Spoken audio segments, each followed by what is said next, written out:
അങ്ങനെ എല്ലാ വെള്ളിയാഴ്ചത്തെയും പോലെ രാവിലത്തെ കളിയും കഴിഞ്ഞ് ഫുഡൊക്കെ കഴിച്ചിട്ട് നമ്മളൊരു കുളത്തേക്ക് കുളിക്കാൻ പോവാണ് കേട്ടോ. ഖരീഫൊക്കെ തുടങ്ങിയോണ്ട് ഇപ്പൊ നമ്മുടെ സലാലയിൽ അടിപൊളി ക്ലൈമറ്റും ആണ്. കഴിഞ്ഞ പ്രാവശ്യം വന്നപ്പോൾ മുട്ടക്കുന്നായിട്ട് കിടന്ന സ്ഥലമാണ് ഇപ്പൊ ഫുള്ള് പച്ചയായി. പോണ വഴിക്കാണെങ്കിലോ ഫുള്ള് കോടമഞ്ഞു. ഈ പ്രകൃതി ഭംഗിയും കോടമഞ്ഞൊക്കെ ഒരു ഗൾഫ് കൺട്രിയിലാന്ന് പറഞ്ഞാൽ വിശ്വസിക്കാൻ കുറച്ച് ബുദ്ധിമുട്ടാവും. അങ്ങനെ കുറെ നേരത്തെ യാത്രയ്ക്ക് ശേഷം നമ്മൾ നമ്മുടെ ലൊക്കേഷനിൽ എത്തിയിട്ടുണ്ട്. നമ്മുടെ കൂട്ടത്തിലുള്ള പകുതി പേരുടെയും ഫസ്റ്റ് ഖരീഫ് സീസൺ ആയതുകൊണ്ട് ഇതൊക്കെ കണ്ട് എല്ലാവരും എക്സൈറ്റഡ് ആയിരിക്കുകയാണ്. ഞാനാകെ ഊട്ടിയിലും കൊടൈക്കനാലിലൊക്കെയാണ് ഇങ്ങനെ മഞ്ഞൊക്കെ കണ്ടിട്ടുള്ളത്. നമ്മൾ കുളിക്കാൻ പോണ കുളം കുറച്ച് താഴെയുണ്ട്, കുറച്ച് അധികം ദൂരം നമുക്ക് നടക്കാണ്ട്. കുറച്ച് റിസ്ക് എടുക്കാൻ തയ്യാറാണെങ്കിൽ നല്ലൊരു ഷോർട്ട് കട്ട് കാണിച്ചു തരാന്ന് പറഞ്ഞാൽ നമുക്ക് ഒരു വഴി കാണിച്ചു തന്നു. ഷോർട്ട് കട്ട് കണ്ടപ്പോൾ തന്നെ പേടിച്ചിട്ട് കുറച്ച് അധികം ദൂരം നടന്നാലും കുഴപ്പമില്ല എന്നുള്ള തീരുമാനത്തിൽ അങ്ങനെ നടന്ന് അവസാനം നമ്മൾ നമ്മുടെ കുളത്തിലെത്തിയിട്ടാ. അങ്ങനെ കുളത്തിലെത്തി നോക്കിയപ്പോൾ നമ്മുടെ ഭാഗ്യത്തിന് അധികം ആൾക്കാരൊന്നും ഉണ്ടായിരുന്നില്ല കേട്ടാ. ഉച്ചയ്ക്ക് 12 മണിക്കുള്ള ക്ലൈമറ്റ് ആട്ടായി. കാരണം പിന്നെ സമയം ഒട്ടും വേസ്റ്റ് ആക്കാണ്ട് നമ്മൾ ഓരോരുത്തരായിട്ട് വെള്ളത്തേക്ക് അങ്ങോട്ട് ചാടി.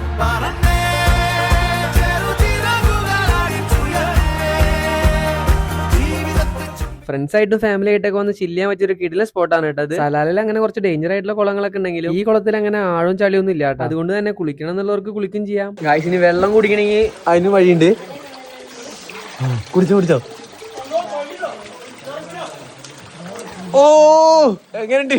മലയുടെ മുകളിൽ നിന്നൊക്കെ വരെ നല്ല ശുദ്ധമായ ജലമായിട്ട് ധൈര്യമായിട്ട് കുടിക്കാൻ നട്ടാ ഇവരെല്ലാരും പറഞ്ഞു. സംഭവം സത്യമാണ് കേട്ടോ, നല്ല ടേസ്റ്റ് ഉള്ള വെള്ളമായിരുന്നു. സമയം കൂടുന്നോറും മഞ്ഞ തണുപ്പൊക്കെ കൂടി വരികയായിരുന്നു കേട്ടോ. പിന്നെ കുറെ ഫാമിലി ആൾക്കാരൊക്കെ വന്നപ്പോഴാണ് നമ്മൾ കയറാൻ തീരുമാനിച്ചത്. അങ്ങനെ എല്ലാവരും കൂടി കുറെ ഫോട്ടോ വീഡിയോ ഒക്കെ എടുത്ത് നമ്മൾ യാത്ര തിരിച്ചു. പോണ വഴിക്ക് ഞാനും റസലും തുടക്കത്തിൽ പറഞ്ഞ റിസ്ക് ഉള്ള ഷോർട്ട് കട്ട് അങ്ങോട്ട് ചൂസ് ചെയ്തു. നമ്മൾ മാത്രമല്ല നമ്മുടെ കൂടെ ഒരു ഭായും കൂടി ഉണ്ടായിരുന്നു കേട്ടോ. സംഭവം കുറച്ച് റിസ്ക് എടുത്താലും നമ്മൾ പെട്ടെന്ന് തന്നെ അവിടെ എത്തി. അങ്ങനെ നമ്മുടെ പിള്ളേരൊക്കെ വന്ന് നമ്മൾ നേരെ യാത്ര തിരിച്ചു കേട്ടോ. അപ്പൊ പുതിയൊരു വീഡിയോ ആയിട്ട് വീണ്ടും കാണുന്നവരേക്കും ഓക്കെ ബൈ.